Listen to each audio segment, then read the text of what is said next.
Hello and welcome to the Smoot-Hawley podcast. I'm your host, Samreen Vani.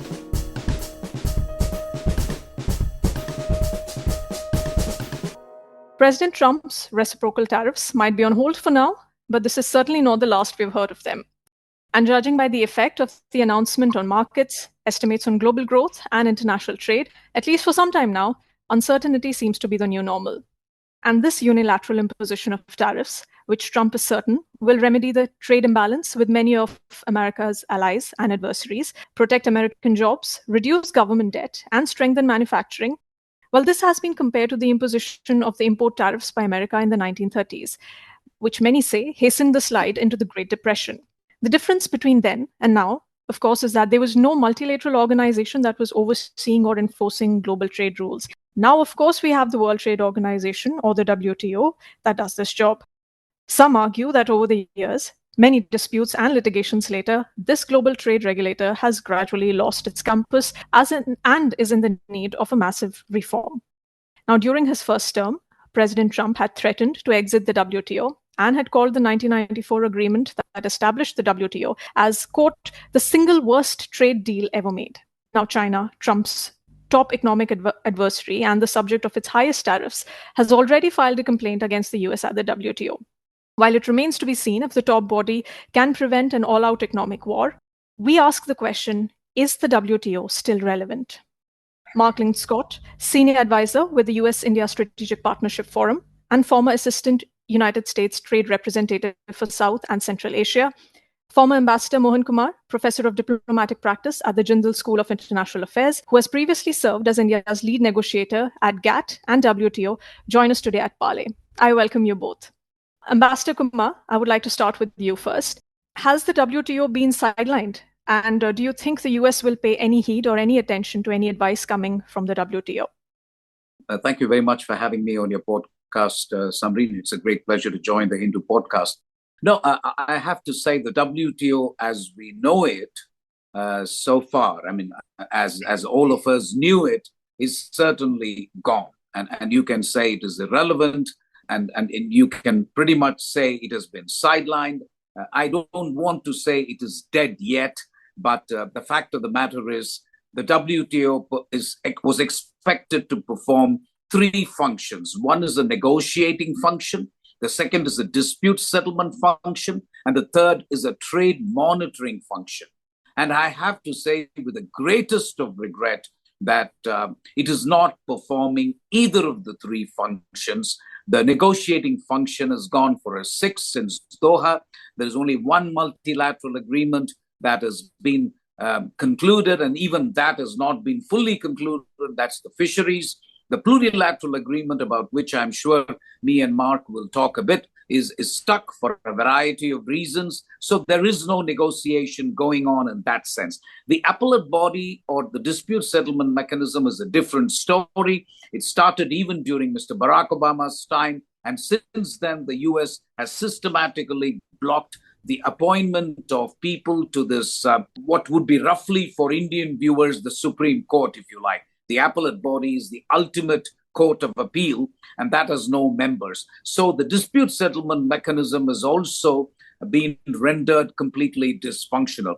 The trade monitoring function, they try to do whatever they can, but one of the mistakes I think in retrospect that we made was we left it to the goodwill of members to inform the WTO Secretariat as to what their trade measures are.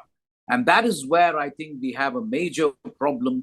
There are a number of members, but in particular, one big member where there is a lot of opacity about trade measures. And therefore, even the trade monitoring function, which should be fairly straightforward for a body like the WTO, is not being performed efficiently or satisfactorily. So to conclude, really, the WTO is not at all living up to its task. And that is a major, major challenge, because we will talk about the Trumpian tariffs, if you like, a little later on. But the fact that it is happening at a time when the multilateral trading system has been rendered toothless and inefficient actually makes it much more serious than what it is. Right. Mr. Linscott, Ambassador Kumar says that although the WTO is not dead, but it's certainly not, functioning as it should. What do you feel? Has the WTO been sidelined? Will the US listen to any advice coming in from the WTO? Well, I certainly agree with Ambassador Kumar Mohan on the bottom line. It's sidelined. It's largely irrelevant. In my most cavalier moments in the recent past, I have declared it irrelevant. And I think what's really important to understand, though, in this context, is that the decline of the WTO, its diminishing relevance, goes back long before the first Trump administration. I actually think it goes back to around 2000, 2001. We had the launch of the Doha round of negotiations. In many respects, I think that mandate was misplaced. It was perhaps too ambitious, too far-reaching, and basically mismatched expectations at the launch of that round. And we also had the accession of China. China joined the organization. And I think there was a degree of naivete about how well WTO rules would function with respect to China's measures, China's behavior on trade. Certainly during the Doha round, the mismatched expectations involved some of the grievances that are felt now by the Trump administration. There were efforts to negotiate on tariffs, large disparities on tariffs, and really no traction in those negotiations to lower tariffs multilaterally on an MFN basis, on a non-discriminatory basis. But that said, Ambassador Kumar, I think, very articulately laid out, the three functions of the WTO and how it's generally failed on those fronts, particularly negotiations. I mean, I think that is the central failure. Dispute settlement, certainly the United States has for too long blocked appointments to the appellate body, but there were a set of grievances associated with the operations of the WTO dispute settlement system and the appellate body, and whether it was, in fact, engaging in legislating as opposed to simply looking at the facts. So, I mean, that's where we are now, and it's hard to imagine a scenario in which the WTO gets its mojo back. I just don't see that anytime in the near future. Right, Mr. Linscott, I'll just stick to that. So let's talk about the fallout in case if these reciprocal tariffs kick in. I mean, so the WTO now expects that the world GDP is going to grow at 2.2%. It says that it's 0.6 percentage points, lower than their baseline projections. They are talking about a shrinking of world merchandise trade. I mean, in case if these reciprocal tariffs are enacted. Now, after the 2008 financial crisis, one of the things that the then Director General of WTO, Roberto Azevedo, he said that the world would have been in a much worse shape without the WTO in the aftermath of the financial crisis. I want to ask you, now, in case if these tariffs, now, if the way a lot of people talk about it as, it's the single largest economic shock since the Great Wars. So in case if these tariffs are implemented and these do come into effect, the question then arises, can the WTO prevent an economic or a financial crisis this time around? And I think the simple answer, the short answer is no.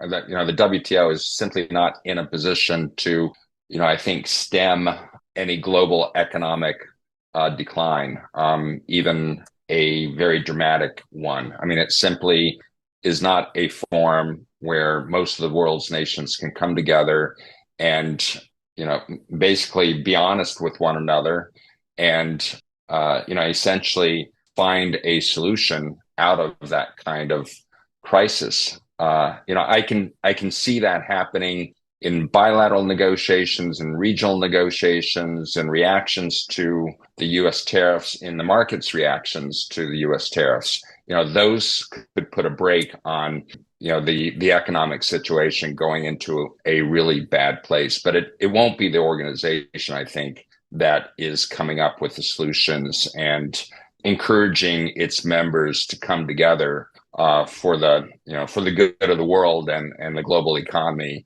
to put things back on track. And that's unfortunate. I mean, as Mohan noted, it pains me. Most of my career, was multilateral, was the GATT and the WTO, and to see it become so irrelevant is really unfortunate. It's a brave new world. It's hard to really assess where we go from here at this point in time.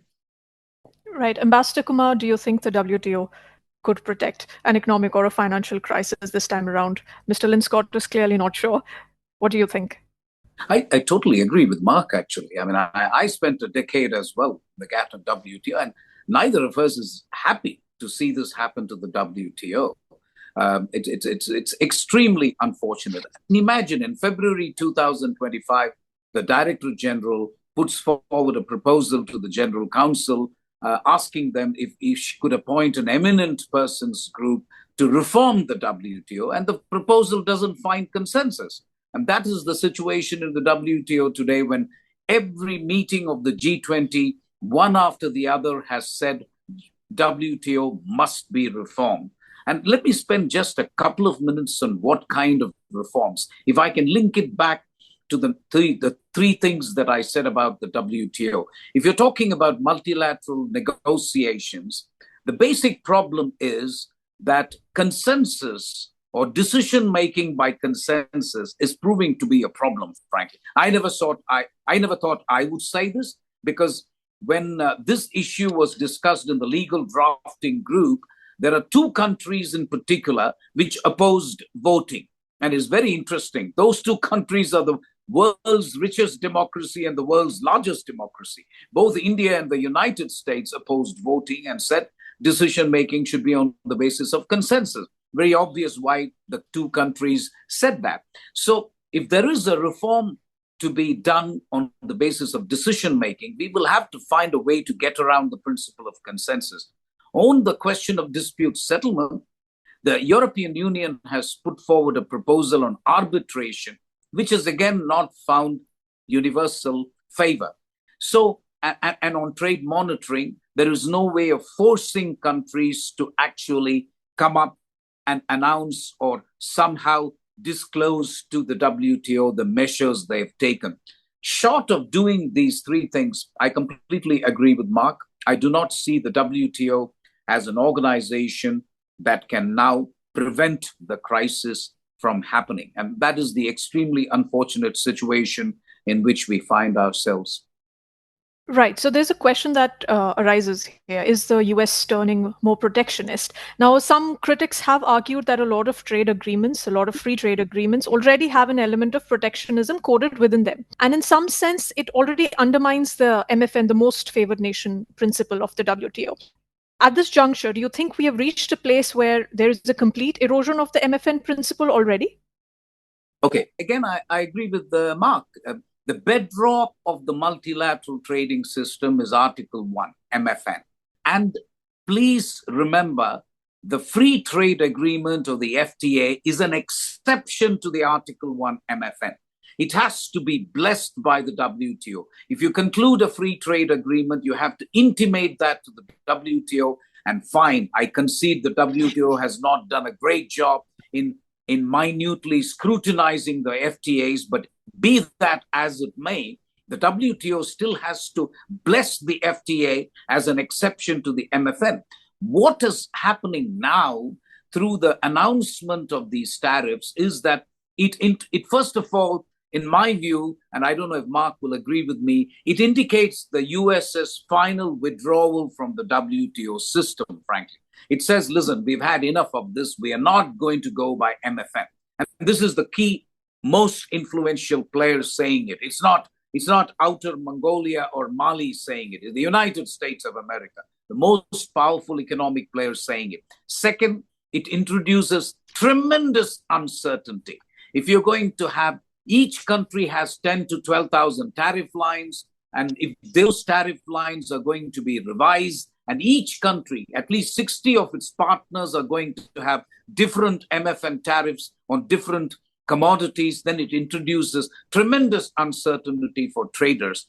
And lastly, it also introduces a certain degree of complexity because I'm not sure, and Mark is better placed to answer this question. I don't know if the USTR actually has the resources to negotiate with 60 countries all at once. I'm glad India has got a first mover's advantage, and I've been pushing India to say at least go negotiate and get it done, because it's going to become mind-bogglingly complex, even for the very competent people in the USTR, to deal with so many countries, to deal with so many tariff lines. And when you are in the middle of doing all this, you will actually be introducing so much uncertainty into the trading system. And I believe it couldn't have come at a worse time. Mark, what do you think? Can the USTR deal with this complexity, this degree of negotiation with so many countries? And do you think we have reached a place where there's a complete erosion of the MFN status? Please go ahead. Yeah, let me start with the MFN issue, and I think Mohan, Ambassador Kumar, laid this out in a very solid way. MFN was the bedrock of the multilateral trading system. This goes back to 1947 with the creation of the system and the GATT. That is part of the problem, at least from a U.S. standpoint, and what has fed the grievances of the Trump administration, a sense that the United States, perhaps rashly, unilaterally disarmed over many rounds of trade negotiations, and as a consequence, lowered its simple average tariffs to a very low level compared to many other countries, including India. And then when efforts were made to continue tariff liberalization and expectations were high that other countries would follow suit and lower their tariffs, their MFN tariffs, that would happen. It didn't happen. And I think that's part of the problem we've got now with the U.S. stepping away so boldly from MFN. And, this started during the first Trump administration, but it was continued by the Biden administration. The Section 232 tariffs on steel and aluminum and the Section 301 tariffs against China, those were maintained by the Biden administration. With Trump 2.0, we've got a much more radical set of circumstances and tariff increases and threats of tariff increases. Ones that could really take down the global economy. But this is there. I think is a consensus in the United States, Democrat and Republican, that MFN has not worked well for the U.S. But I do think it's important, and this recalls Ambassador Kumar's point about FTAs. When countries started to negotiate FTAs on an accelerated basis, and this was late 90s, early 2000s. In fact, Professor Bhagwati from Columbia had noted early on the threat to the system, a spaghetti bowl of agreements that would undermine the system and MFN. In fact, that's exactly what has happened. We had such an explosion of free trade agreements, and essentially many countries through free trade agreements were stepping away from MFN. They found it easier to negotiate on tariffs bilaterally, regionally, than to do that in the WTO. As far as USTR's bandwidth, that's a great point. I don't think USTR has the bandwidth. I know they don't have the bandwidth to negotiate certainly deep agreements with 60 countries simultaneously. It's tough to do it with 4 or 5 simultaneously. And we've had periods, for example, during the Bush 43 administration, when Bob Zoellick was the USTR, we were negotiating simultaneously free trade agreements with a number of countries. And it strained the capacity of the negotiators. So I think that is going to be a big challenge going ahead. The silver lining is that the United States, I feel, I've been assured that India is front of the line. The United States and India, Prime Minister Modi and President Trump have committed to a bilateral trade agreement. It's not an FTA, but it looks a lot like an FTA in substance. And I'm optimistic. I'm bullish. I think this is critical for the two countries, not only to avoid new tariffs, the reciprocal tariffs, but to build a new kind of trade relationship. I think it's critical, and I'm very pleased that these two countries are moving forward with negotiations. Right, Mark. Ambassador Kumar, you were talking about the dispute settlement mechanism at the WTO, and I'll come to that later. But we were also talking about how the US has blocked some kind of appointments to the appellate body for dispute settlement. We have also spoken about how I think US and India were the only two members to sort of disagree on the reform in the of the WTO. I think that's what you were talking about. Another thing that a lot of critics have spoken about is the fact that India is leading this sort of this disagreement from the developing countries' side when it comes to, say, an agreement on fishery subsidies or an agreement on, a cap on public stockholding of grains. How does India approach this? Why is it that we are not able to reach a consensus on these two issues over the past? I think it's been decades since we have been able to, reach some kind of a consensus, and a lot of this disagreement is coming from India's side. How do you see this? You've led negotiations there at WTO and at GATT. What's our stance on this? Okay, so if I can, that's an excellent question, by the way, and let me just briefly address the broad responsibility of players for the collapse of the WTO and where India's position and stance figures in it. My own personal view, and I'm now out of the government, I've been out of the government for a while, it's my sense that while the major players will have to bear the major responsibility, if you like, of the collapse of the WTO because of just the sheer weight of trade clout that these countries possess, US, EU, etc. I also believe India did its bit, frankly. We did object to some things that we shouldn't have objected. That's my honest view. And I think India too played a part in the current state of the WTO, or in the WTO finding itself in the current situation. So what was India's attitude? My own sense is India cannot do much when it comes to agriculture. Now, this is an area that is highly politically sensitive for any government in India. So I personally think the WTO was callous when it came to India's concerns on agriculture.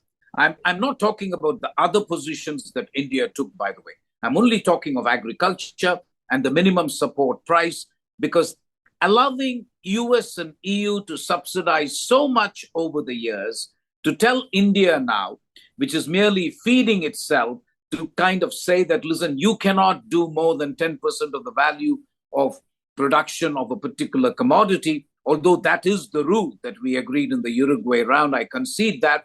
I think the WTO could have done a better job by either amending that rule in agriculture, but for a variety of reasons that we cannot go into in this brief podcast, that wasn't possible. Having said that, what is therefore India's position? That is your question.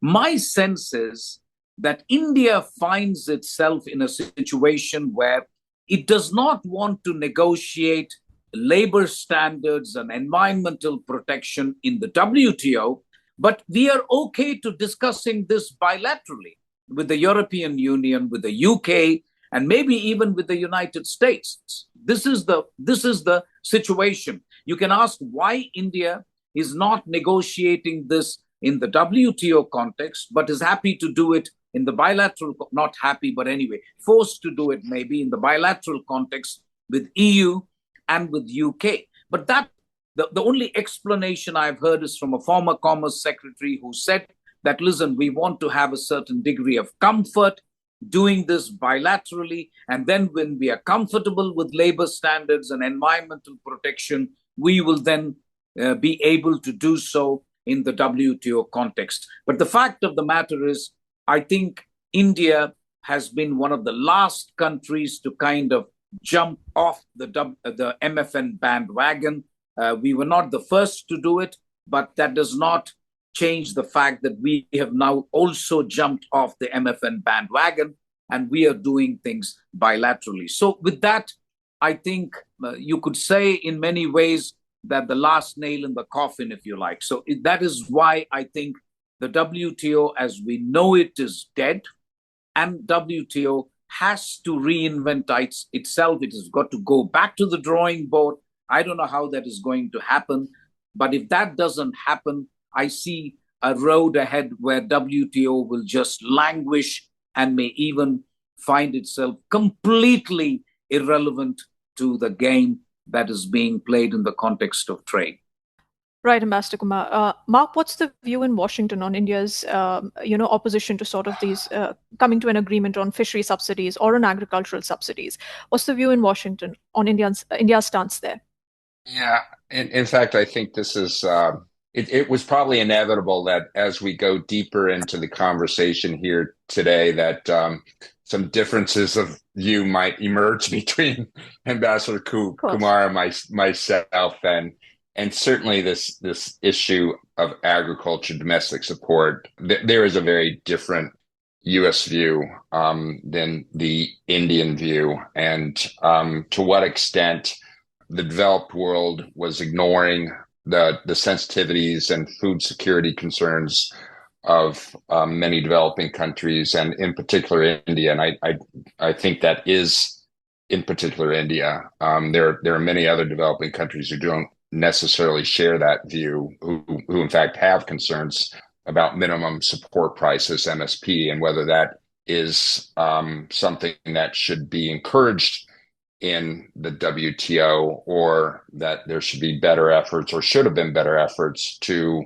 put additional constraints on that. But the bottom line is that negotiations essentially collapsed on agriculture and domestic support, and was one of the reasons why the WTO is no longer relevant. And that's unfortunate. I mean, this is an area that is hard to negotiate bilaterally on it. You can negotiate tariffs on agriculture bilaterally. You can negotiate regulatory issues like sanitary and phytosanitary issues bilaterally, but it's almost impossible to negotiate bilaterally on subsidies, on domestic support. I mean, that required the WTO, and the WTO failed in that respect. And it also failed in negotiating non-discriminatory MFN tariff cuts. I mean, the two core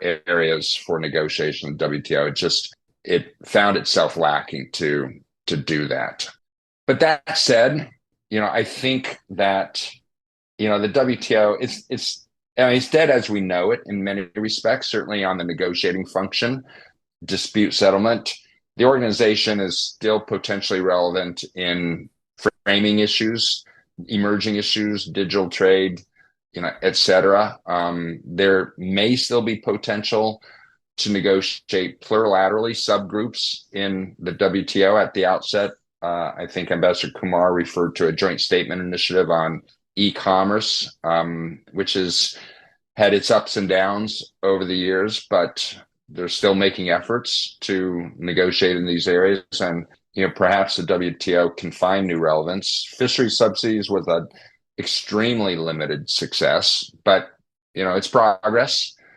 Trade facilitation was huge. I mean, I think that is one area that the one significant accomplishment over the last 20 plus years was to reach a consensus on a trade facilitation agreement. But I don't think any of these small accomplishments is enough to have overcome, I think, the general view and reality that the WTO simply is not relevant at this point in time. And MFN, as we know it, is no longer a foundational principle for trade. And it is an uncertain moment. It's an uncertain period we're moving into. I hope it's not just like the 1930s, with high tariffs in the United States, high tariffs in many countries, beggar thy neighbor situations, leading to collapse and a world war, and then picking up the pieces after that. I certainly hope that's not the scenario we might be confronting in the near future. Certainly not, Mark. I mean, I can't talk about WTO, US tariffs, and then not bring about China. China has, of course, taken the US to the WTO. It's filed a complaint against the US. Chinese foreign minister reached out to his counterparts in the UK and the EU. I think earlier this week he wanted them to work with Beijing on safeguarding international trade. And earlier this week, I believe China also replaced and appointed a new international trade negotiator. Meanwhile, I think on Tuesday, Trump said that tariffs on China are very high and he could bring those down and they could come down substantially, is what he said. Now, I'm laying out all of this context basically just because there's been a lot of criticism, particularly from the USA, which has accused the WTO of enabling China and its non-market behavior by essentially allowing it to flood the global markets with cheap exports, but simultaneously restricting access to its domestic markets. Mark, I would like you to respond. Would you agree with this kind of an assessment? Well, I certainly share the view that China is a remarkable challenge globally, economically, and on trade. And I don't think any of us, our ministers at the time, our leaders at the time when China joined the WTO, I don't think any of us anticipated how lacking WTO rules would be in addressing the China challenge and how dominant China would become as an export juggernaut. And it's not clear what the solutions might be to that. I mean, the one perspective I would offer on U.S. tariffs, I think we would have a very different situation. We probably would not have had the markets react so dramatically if the tariffs that had been announced on April 2nd had been really exclusive to China, as opposed to bringing every other country into the mix. I mean, essentially thumbing our nose in a truly dramatic way at the WTO and our relationships with every other country. I think that was not the way to go. And we may even be seeing backpedaling with respect to all the negotiations that now are starting up with multiple countries. So I don't have answers on China, but I certainly think there could have been a more surgical approach to this issue by the United States that would not have encompassed everybody. I mean, I just don't see that as being the right way to go. Right. Ambassador Kumar, would you agree with the criticism that the WTO has been easy on China, allowing it to flood the international markets while restricting access to its domestic markets? I don't know if I would phrase it as WTO being easy on China, but I would agree with Mark that when we did frame the rules, we had no idea that things would be done which did not violate maybe the rules of the WTO, but which still undermine the integrity of the multilateral trading system. So, for example, excess capacity. I mean, there was simply no discussion. I was part of the legal drafting group and we discussed the multilateral rules. There was never any question of looking at excess capacity and how one country which can produce maybe more than 50% of steel or more than 50% of cement, which would suddenly, it had the potential to flood the market and distort trade. And trade distorting mechanisms or trade distorting measures are extremely important in the WTO, and WTO had to deal with it. But we did not frame the rules for it because we simply did not foresee. I think it goes to the root of the fact that this hybrid model of capitalism that is practiced by China, which is for want of better expression, state capitalism, is not something which we contemplated. And frankly, the Americans and others, and mind you, we took 15 years admitting admitting China to WTO. It was not as if suddenly Bill Clinton came and we admitted the Chinese to the WTO. There was a very long process of negotiation. And I think the general expectation was that it would be in the interest, at the time anyway, it was the impression that admitting China into the multilateral trading system on balance, and some of us recognize the risks, but on balance would be a good thing because leaving them outside of the tent would be worse. than having them in the tent. That is, I think, the discussion that I remember participating in the working party of the accession of China to the WTO. That was the forum in which we were discussing these things.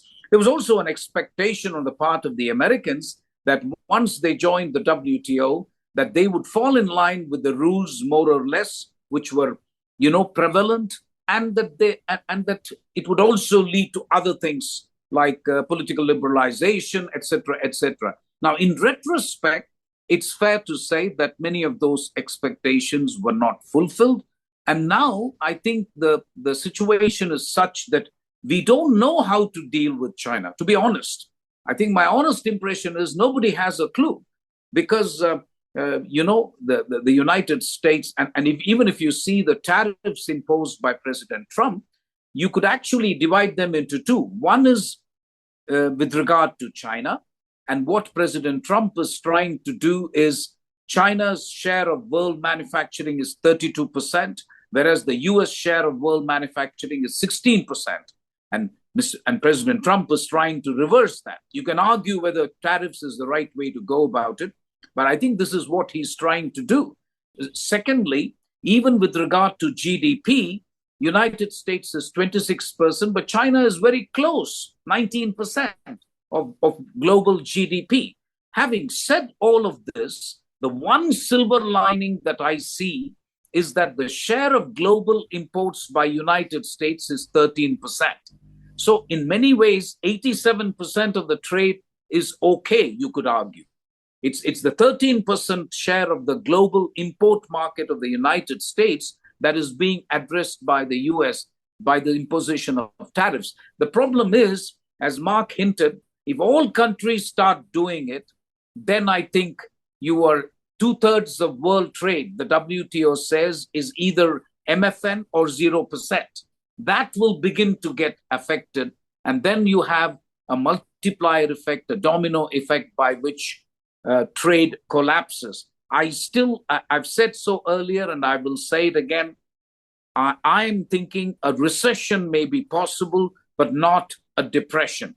I mean, it is possible to argue that I'm playing with words, but I really genuinely believe it may not be the 1930s scenario, but it could be a recession. And that also is bad because, as I said, the geopoliticization of trade is what we are seeing. And this will lead to disruption of existing supply chains. It will lead to re-establishment of new supply chains. You can call them resilient supply chains, whatever.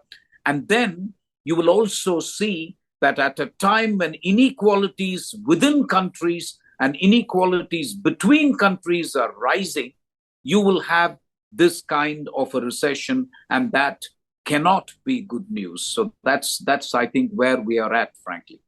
Right, Ambassador Kumar, this brings me to the question of dispute settlement that you were talking about initially. So I think last year, the 13th ministerial meeting, the WTO, I think for the first time ever, they agreed on a way forward on a reform process, which they said would largely be member driven.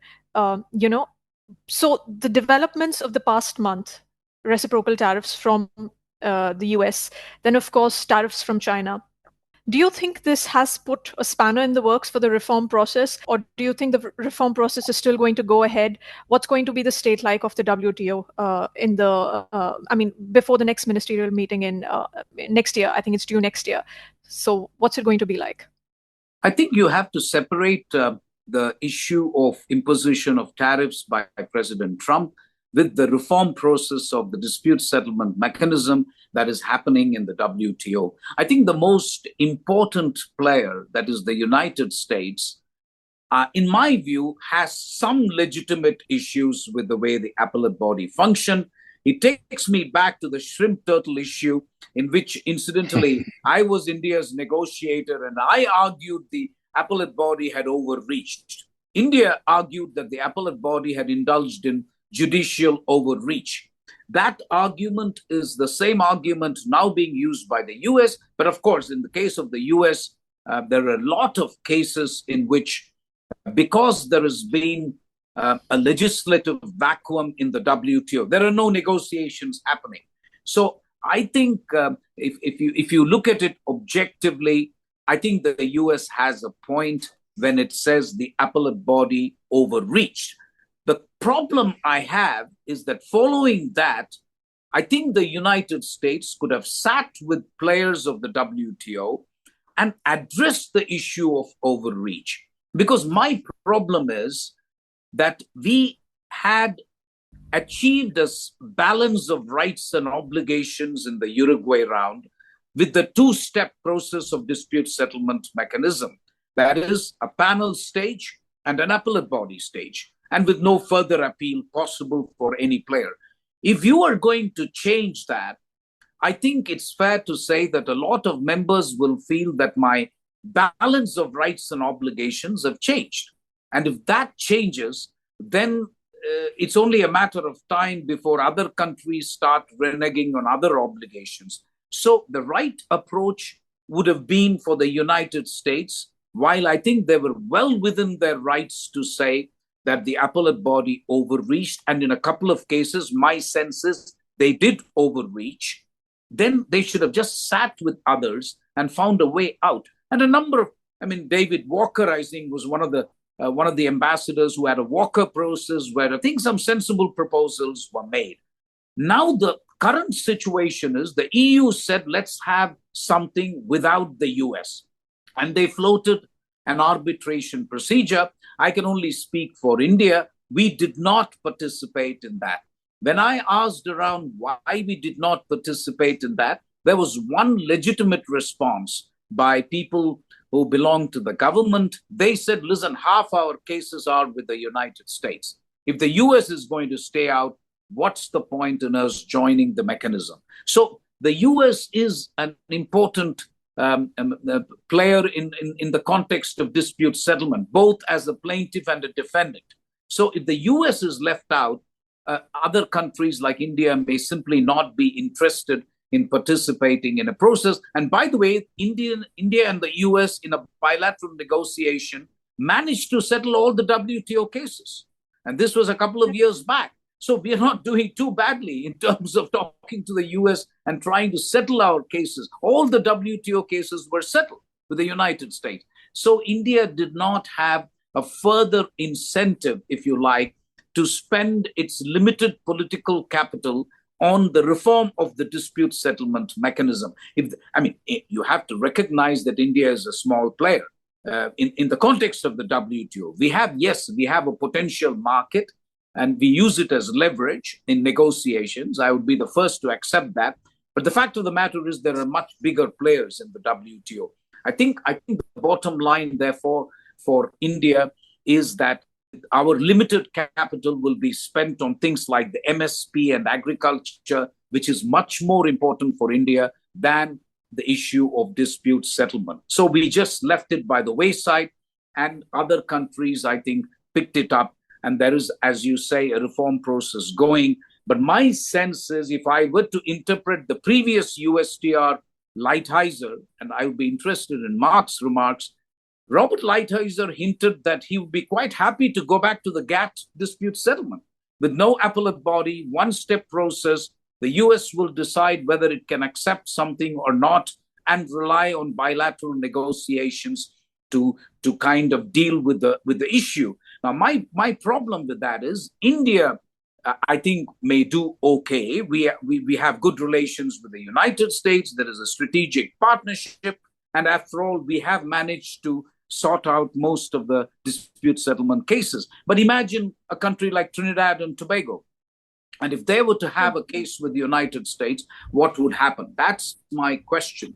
So I think having a dispute settlement mechanism without the United States, to use an Indian saying, Samreen, you will understand, and I hope Mark appreciates it as well, having a marriage without the bride, that doesn't make sense to me. We have to have the United States participate in any outline of a solution you have on this important issue. Right, Ambassador Kumar. Mark, really briefly then, this dispute settlement mechanism, is the US now going to help or impede the dispute settlement mechanism going forward, or the reform process at the WTO going forward? let me just quibble on one point. I certainly don't see India as a small player in the WTO. I mean, I think India, the United States, the EU, a few others are the big players, and India has always been a big player in the organization. Dispute settlement, and I'm not nearly as strong on these issues as Ambassador Kumar, but I don't see a ready scenario for there to be progress on dispute settlement reform and a resolution of the question of the appellate body. And that moment might have existed perhaps during the Biden administration. And certainly the Biden administration talked the talk, but they didn't really walk the walk. I mean, there was the rhetoric of support for the WTO and the importance of dispute settlement reform, but I didn't sense an urgent effort to go to Geneva and come up with some solutions. And now we have a much different context with the second Trump administration. One, we have issues that are now being taken to dispute settlement related to the tariffs, the new tariffs, and it's a context that's important. A scenario in which the WTO dispute settlement panels could be ruling on issues of national security, and that could go to the appellate body, would be kind of catastrophic. And I just don't see the U.S. And the Trump administration favoring any kind of scenario like that. And we go back to Mohan's point about Robert Lighthizer, who's not in the administration. But I sense is probably hovering there someplace. I mean, he's still very influential. He's a real expert on trade with decades and decades of experience. I think he had expressed that the old system wasn't so bad. The old GATT system wasn't so bad, and perhaps we shouldn't have an appellate body. So I think those two kind of central realities, the fact that the U.S. has moved outside the WTO on tariffs, is no longer a believer in MFN, defends its tariffs with an argument of national security, does not want those issues to be disputed in the WTO, and also the fond memories of the GATT and dispute settlement there definitely work against the U.S. I think being a willing participant in dispute settlement reform in the WTO. Right. On that note, Ambassador Mohan Kumar, Mark Linscott, thank you so much for joining us at Parley. Thank you so much. Thank you. Thanks so much.